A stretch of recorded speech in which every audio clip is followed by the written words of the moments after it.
Can you tell me a story? Sure. Once upon a time, a mom needed a new car. Was she brave? She was tired, mostly. But she went to Carvana.com and found a great car at a great price. No secret treasure map required. Did she have to fight a dragon? Nope, she bought it 100% online. From her bed, actually. Was it scary? Honey, it was as unscary as car buying could be. Did the car have a sunroof? It did, actually. Okay, good story. Car buying you'll want to tell stories about. Buy your car today on Carvana. Delivery fees may apply.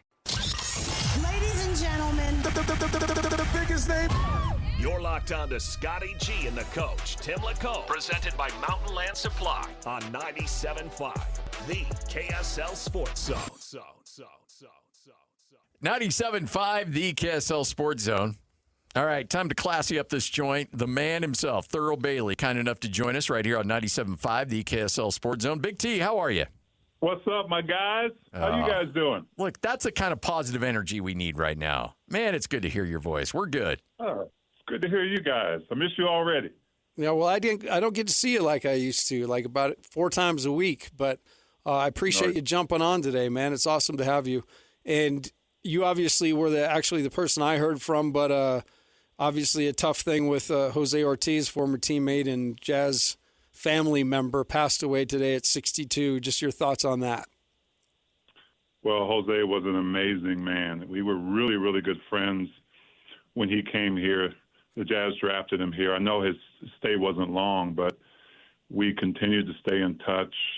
We actually met up against each other when we both played in Greece, and we just kept in touch over the years. And it's just sad, just way too soon. And so, yeah, I sent out a rest in peace message to him and his family, and it's a tough loss. I mean, that basketball fraternity, as you know, is a big one, but there is a connection there, especially with guys that you spend time with. Was he a little bit ahead of his time in terms of his game? I think so. He was actually, I believe, the first Puerto Rican player of Puerto Rican descent to be drafted into the NBA. And he actually didn't come right away. He took a different path. He got a better offer overseas, but he did end up coming over. He was a very versatile big. When he first started, he wasn't physically, I think, prepared, but, he later really worked in the weight room and got muscled up and improved his game. So, yeah, I think kind of like me in a way. I mean, I was kind of a late bloomer, but I think, for where he grew up, he was probably way ahead of his time. But when he came to the NBA level, I think it was kind of a difficult adjustment for him, but he certainly had a great career overseas. Thurl, how were into the hockey did you get? Were you like the rest of us and kind of locked into that, or have you kind of taken a break from all things competitive sports after a crazy run that we know you go on? No, you know what? I was pretty locked in, and it's unusual because I've never really attended. That was really my first pro hockey game. Wow. It was my first, but I felt like it wasn't. I mean, I feel like the Mammoth are part of the family, and I'm definitely going to support them. Didn't really have a lot of opportunities, as when we traveled, they were here, or we both were traveling at the same time. But I've gotten to meet a lot of the guys, and man, the atmosphere. I know how that playoff atmosphere feels in basketball, especially with the Jazz, but it was electric. It was just nice to be a part of that atmosphere. I know it was tough getting knocked out of the first round, but those guys will be back strong, I'm sure, next season. How important is that? Because you got a couple of guys on that team that knew what the playoffs were like. But you can try to tell guys, I'm sure, guys, when you came into the NBA, like, hey, when the playoffs happen, this is going to happen. It's going to be this more physical. The refs aren't going to blow whistles. They're going to try to just knock your lights out. And you can mentally try to prepare for it. But until you actually go through it, What's that like? I mean, because I think the NHL guys had a little bit of an adjustment, and I'm sure when the Jazz make the playoffs next year, you like how I did that, when they make the playoffs next year, I'm sure there'll be a little bit of an adjustment there for these young guys as well. There is an adjustment. It really ends up being almost a different season. Everything is amped up, from your fans to, especially in hockey, from your fans to the production of it all. I mean, the production of that game was freaking amazing to me to watch. All the digital stuff that was going on. It was fun. And I didn't really have a reference when I came to the Jazz because nobody had made the playoffs. Yeah, that's true. Team hadn't made the playoffs, and my rookie season was the first time that the Jazz had done that. And so we really didn't know what to expect. We were kind of going off adrenaline, the excitement of the city and everything. But, once you experience it, man, it's a whole different, almost preparation. You get amped up for it, and you kind of have to settle down a little bit when game time comes because you're so amped up and kind of fall into place. I know we see the game a lot the same as why we connected many years ago while I was trying to recruit your kid, and we didn't have success getting Brendo, but we formed a friendship over the years. And one guy that I really respect when I talk basketball with, but you got to love what Ant did last night in the face of, guys seeming sometimes to take the easy way out. The dude faced it head on and led his team to winning that game. And just your thoughts on that game last night. I really love watching him, and I said maybe a little over a year ago, season or two ago, that I think he could be the face of this league. Now, a lot goes into that, right? Winning and doing the right things, sometimes saying the right things. But he is so talented. And I don't throw this around. I mean, I don't make a comparison. Don't get me wrong, people who are listening. But he has some Jordan-esque basketball qualities. And he is so athletic, and he's starting to really get a lot smarter. I think Minnesota has put him in a situation where obviously he's the first option, but he's learning how to play with his teammates now. He's just incredible to watch, especially when you come back off an injury and you're probably not 100%, but you go out and you play strong. I listened to his interview afterwards, and it wasn't even about the win, right? It was about how he could be better and the mistakes he made, not rebounding the way he should, even though they got the win. So I like where he's headed, Coach. I think as a person, I think he's continuing. He's still a young player in this league and trying to grasp what it means to be a star, a potential superstar. So that was a big win for them, and he definitely was a catalyst. Obviously, you got a guy like Wemby who just is a monster defensively with those 12 block shots, but I thought Rudy did a good job defensively against him. I thought that Julius Randle did a good job defensively against him. 11 points on 5 of 17 from the field, 0 of 3 from the three-point line. That's a young man trying to find his way in the playoffs as well. He is. I mean, he's an anomaly in this game. And so I think what he really is learning how to do, and I'm not sure, how this is really going to fare for him, is because he doesn't play a ton inside. When he does, he's in that dunk spot, or he's in that atmosphere, that area where no one else is. They can throw it up. He came down on a downhill dribble and just ran in and dunked it with two hands. I mean, to be that size and to have that ability is just crazy. So I thought Julius Randle made him work inside. When you have that kind of lower leverage and you put it in those legs, it's tough. It's tough for him to kind of maneuver down there. His three-point shot wasn't going well. So, but man, he had a triple-double anyway with blocked shots. That's not nothing. That's pretty spectacular. What's your take on the Knicks right now? Look to be the favorites in the East and playing really well. Yeah, I think they're going to run through Philly. I mean, Philly's going to have some moments. I'm not totally sold on Embiid. I don't know if I ever have been, and maybe it's because he's enough. I know he was MVP of the league a few years ago, but his style, I'm still trying to wrap my head around it. I think they can be really, really good.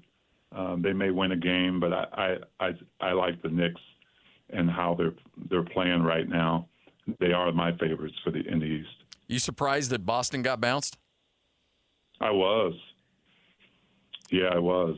I mean, I thought that they got the build in that team that should have, taken them to the next round. But injuries obviously play a role in that. But yeah, I was really surprised that they got beat. When you're a team that relies on that three-point shot as much as they do, and you go cold, it can be a problem. And I know all the nerds out there want that three-point shot up as many times as possible, but it can come back and bite you if you're not careful. Yeah, especially on a night when you're not making them, right? Yeah. I mean, it's tough, especially, and Coach might agree with this, especially in the playoffs where your scores are probably going to be a little lower, right? Because you're not getting as many fast breaks. The defense may be playing you a little bit full court at times, and everybody knows everybody. I mean, you're playing multiple games against teams, so the game plan for three-point shooters is to make it hard for them. And so I think that's what the Sixers did. I thought actually that Boston had the better team, but when you're not hitting that shot that you rely on so well, you're going to struggle. How excited are you that the boat is carrying on Tank River? We're off, and we're headed for brighter things here in the near future. The last 4 years, having broadcasted as well, it gets challenging because this brand means something to us, and being able to be out there and see this team be successful is kind of what we all want. But it has been a process. What are you most excited about getting into next year, Thurl? Well, first of all, we all do want that, but we also are astute enough to understand what it takes to get that, right? Correct. And if you look around this league, that is really the game you have to play. Now, look, the rules are set up that way, and the system's going to be taken advantage of as much as it can be. But I think my excitement, even in those few tough years that we've had to go through, is getting past that to what we all, I think, in our minds have imagined what it could be. And I don't think that picture is far off in my head and you guys' head. The potential that we have and how good a team we can be on paper or in our vision. But I'm ready for that to come alive. The biggest thing I think I was excited about was that we did have a chance for guys to develop into strong players and potential stars in this league. I think Bryce Sensabaugh is a future star in this league. I'm not sure he gets that if he doesn't get those minutes. Kyle Filipowski does not kind of break out of his shell and show us what he really can do if he doesn't get those minutes. Isaiah Collier, same way, Ace Bailey. So, yeah, I'm ready to see what the nucleus I kind of know what the nucleus is. I'm ready to see what the supporting cast is going to be like, the rotation. And there's no doubt we're going to have some size. So ready to see how Coach Will Hardy schemes are going to take advantage of all those talent. For a guy like Will, and you've been around him and you've seen his coaching style and what he brings to the table, to know that, the reins are off and go out and win some games, I'm really curious to see him really flourish as a coach, because this will be an opportunity. The one time we really saw a Will Hardy team without any real, restrictions, whether they're self-imposed or not, was that first part of his first year as a head coach. And that team got off to a really great start. And since then, there's always been some limitations on the roster. But I think giving him a full locker room with some guns, and I think we're going to see a good team right out of the gate. Well, we talk so much about, how excited we are for the players, and the players are, obviously excited to get moving on into this next season. But I think Will Hardy, I'm excited for him more than anyone, because first of all, he understands. He's got a commitment from this team. This is an impatient league. You've seen that over the last week or so with coaches getting fired and moving on. But he knows he's got the commitment from Ryan. And so I'm excited for him because I've been able to watch him, even in the tough times, carry himself and also keep the culture of the team, which is hard to do, guys, Oh, yeah. It's so hard to do in the situation like the Jazz have been in the last few years. But think about it. There hasn't been anything coming out of the locker room. There hasn't been anybody going on, going on record talking about how dissatisfied. I mean, you don't get that. And I think it really starts with Coach Will Hardy and the culture that he's developed and what he's talked to this team about where this team can go and where they can be. So I'm really excited for him. He's a great coach. And we even saw that last year and the year before, even with the lineups that were out there. I love the fact that he's got a staff that is really focused on developing these players. So I'm really excited for Will this coming season. Hey, Thurl, tell me a little bit, and all of us, about your podcast. I saw that you have a podcast out there, and you've had great guests on there. You talk about all sorts of great stuff. Give us a little flavor on that one, my guy. Well, it's called Rise and Grind, man, and we've all done it, right? I mean, how'd you guys get to where you are today? You had a goal in mind. You decided at some point this is what you wanted to do. However, it started for you. A Honda Civic? Right? Oh, you mean? Yeah. Okay. Yeah. I mean, that's the grind part, right? And the rise is, you've got to have something that gets you up in the morning. Some kind of purpose. And so there's so many people out there that want to be successful, as you guys know. But they've got this other them that sometimes talks them out of it, or other people that don't give them, a chance to do it. And you guys have been around sports enough to know that that's a lot of the stories, but it's not just in sports. It's in, it's in every vocation. It's in everything. So, I do have some great guests. Lee Steinberg is coming up, and he was. Nice. And if you guys know Lee, man, just his story about. I met him when he was at the top of his game many years ago, and of course he fell from grace, had an alcohol problem, but he talks about it. He has a new book out called The Comeback. So he's coming up. Scott O'Neill, who heads Live Golf, he's coming up as well, talking about his tenure in the NBA and what he wanted to do as he grew up in this sports arena. So yeah, it's stories, it's journeys, it's the grind, and hopefully people can learn from it. Doesn't matter what age you are. Hopefully people can learn from the stories they hear, and you can get it wherever you find your podcasts.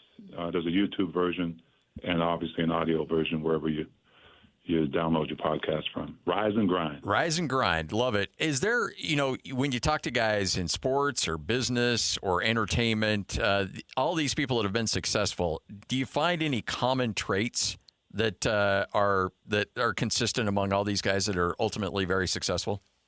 Yep. Failure. That's the common trait. Right? I don't know if anyone can have the success they want without going through some tough times, and so it's really refreshing to hear these guests open up about real things, about having real issues like we all have and how they were able to climb out of it, not by themselves, but just coming to the fact that, I've got to get help to get out of this pit, whatever that pit is for you. And so we all have that story. So it's great for other people to hear other people from different arenas talk about it. Well, there's a lot of people out there that think failure means that's the end of that journey or the end of that goal, when in reality, it can just be a part of it and part of that journey and part of the story. That is so right. And it's maybe the most important part when it comes to teaching, because everybody can be hunky-dory. I mean, it's kind of like, sports. Everybody's getting along. Everybody loves it when you're winning. Yeah, exactly. Like the sign of the true testament of who you are is how you handle those rainy days, the times when things look bleak, and how you get up and carry on and keep that ultimate goal in mind. Thurl, I'm just looking at your basketball reference and realizing you only missed 2 games in your first 9 years in the league. Is that true? Oh, yeah. Man, you kidding me? Wasn't about to miss. No load management for our guy here. Wasn't about to miss. Look at you go, dog. There was some nights, I was maybe coming off an injury. But if I was 75, 80%, I was putting that uniform on. And that was that's just how we were. I mean, that's just, John was like that. Carl was like that. I think that era was, look, these people come to watch you perform and do your thing tonight. So on a personal level, I didn't want to disappoint. And so, yeah, I missed 15 games, I think, in my total career, including overseas, in 16 years. You are correct. I just did the math, buddy. Not on the air, though. That's okay. But, yeah, what a great game. It's still a great game. I love watching the playoffs, and I'm excited for where this Jazz team could be next season. I've got to imagine if somebody came into that locker room in the late 80s and told Carl or John or you, like, hey, I can't go. I think I may have twisted my ankle. It just doesn't feel 100%, so I'm going to sit this one out. I can't imagine how that would go over in that locker room. There was probably, even if nothing was said, a lot of self-policing going on, being like, hey, you know what? If you've got all 4 limbs and you can breathe and you've got a heartbeat, then you're out there on the court. First of all, they wouldn't have come in saying that. Yeah. They knew better. They already know already. Yeah. Right? I mean, they're not – they already know already. So the one thing Jerry and Frank used to say is, look, you don't need to be a hero. This is a physical game. If you can't go, you can't go. We get it.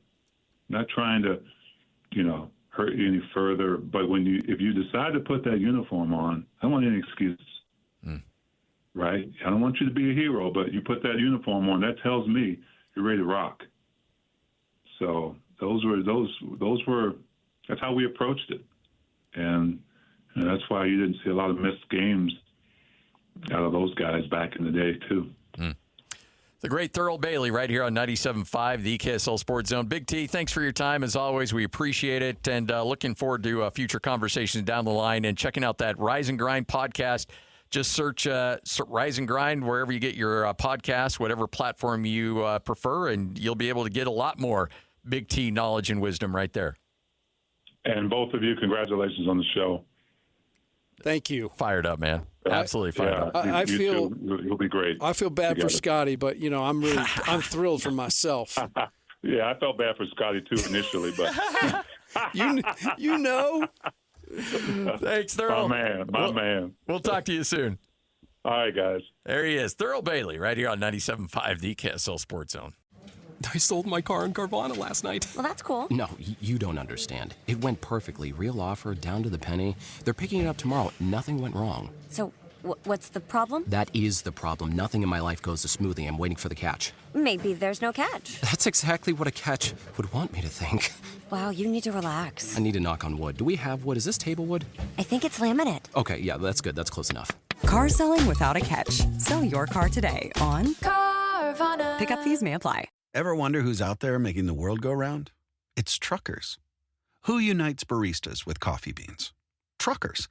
Who unites dogs with their favorite chew toy? Truckers. That's why Progressive offers truckers even more protection with Cargo Plus coverage to keep truckers moving right along. Quote truck insurance today in as little as 8 minutes at progressivecommercial.com. Progressive Casualty Insurance Company and Affiliates. Coverage subject to policy terms, limits, and conditions. Not yet available in California, New York, and Virginia.